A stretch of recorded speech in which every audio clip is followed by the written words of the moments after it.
"I have no refuge, no one cares for my life," is the statement that is frequently outspoken by many of us, on various occasions. In this video, let us know about who is our refuge, and who cares for our lives. An insurance company had put an advertisement in a newspaper, promising to take care of everything, above all of you, and yourself, as it stated.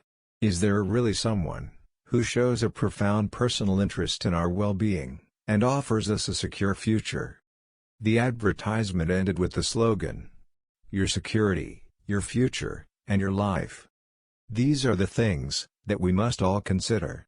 But the insurers could offer merely a financial protection against various risks, nothing more.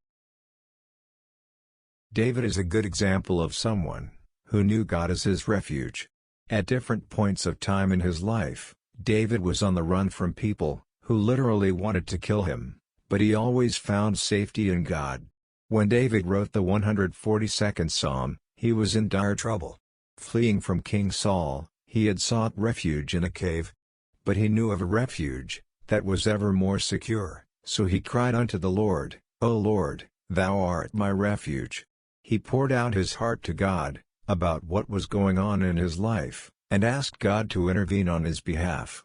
God did not spare David that worrying experience, but in this, and in numerous other difficulties, David was aware of the personal interest of his God, and sensing his nearness, he felt comforted and strengthened. God had a glorious future in view for David. He was to become king. So God brought him safely through all the dangers, until that end had been reached. David had entrusted his security, his future, and his life to God. The Psalms that David wrote reflect his experiences with God very distinctly. It becomes clear that David had the right insurance, for which God had never disappointed him. Therefore, David says, "Trust in God at all times, you people, pour out your hearts to Him, for God is our refuge." Psalm 62 7-8.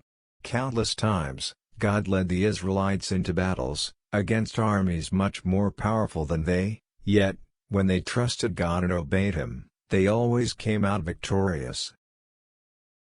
No matter what our circumstance, the safest place to be is always in the center of God's will. He promises to be our refuge. "Never will I leave you, never will I forsake you."